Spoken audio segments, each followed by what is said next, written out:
Cinema రంగంలోకి కొత్తగా ప్రవేశించేవాడు ఎవడైనా సరే మొదట ఉండవలసింది ఏంటంటే చాలా చాలా ధైర్యంగా ఉండాలి. Yeah okay, first thing. రెండోది, ఎంతో కొంత ఆర్థికంగా కూడా బలంగా ఉండాలి. ఓకే, 4 జతలు పెట్టుకొని ఊరు నుంచి వచ్చేసి ఒక 5,000 10,000 వేసుకొని వస్తే దాంతో తిప్పి కొడితే 1 మంత్ కూడా గడుస్తుందేమో. 1 మంత్ ఆఫ్టర్ దట్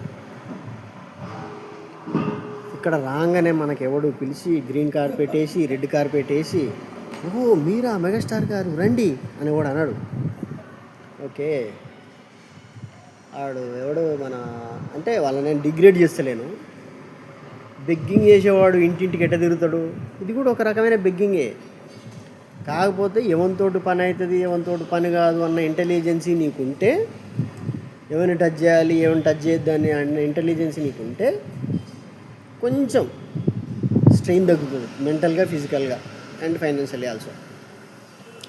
ఇక గుడ్డెద్దు చేతులు పడ్డట్టు ఉరుకుడే పిలిచిన దగ్గరికల్లా ప్రతి ఆఫీస్కి ఎట్లా పోతే వర్కౌట్ కావు. ఆడిషన్ ఇవ్వమ్మా అంటాడు, నీకు వచ్చింది ఏదో చేస్తున్నావు, ఆల్రెడీ ప్రిపేర్ అయి ఉంటావు, అంతే వచ్చింది, అది అంతకుమించి రాదు.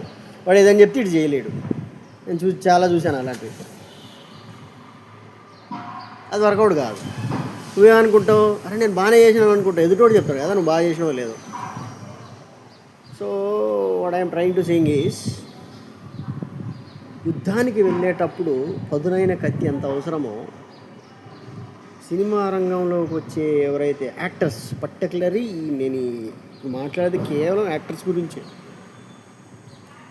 నటులు కావాలనుకోవాలి ఎవరైతే ప్రిపేర్ కండి మీరు. అసలు ఫస్ట్ ప్రతి ఒక్కటి డైలాగ్ డెలివరీ దగ్గర నుంచి, ఎక్స్ప్రెషన్ దగ్గర నుంచి, బాడీ లాంగ్వేజ్ దగ్గర నుంచి, స్లాంగ్ దగ్గర నుంచి, ముఖ్యంగా స్లాంగ్ అన్నీ చాలామందికి రాదు, చాలా ప్రాబ్లం అవుతుంది. ఓకే, కానీ ఎప్పుడైనా సరే మనోళ్ళు అటు ఏ స్లాంగ్ అయినా మాట్లాడగలగాలి, ఏ స్టేట్దైనా మన ఏ ప్రాంతానిదైనా మాట్లాడగలిగితే కొంచెం ఈజీ అన్నట్టు.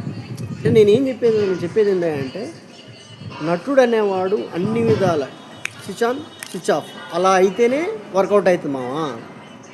ఊరికైతే వర్కౌట్ కాదు, నిజంగా కాదు. So try to prepare your self, that's it.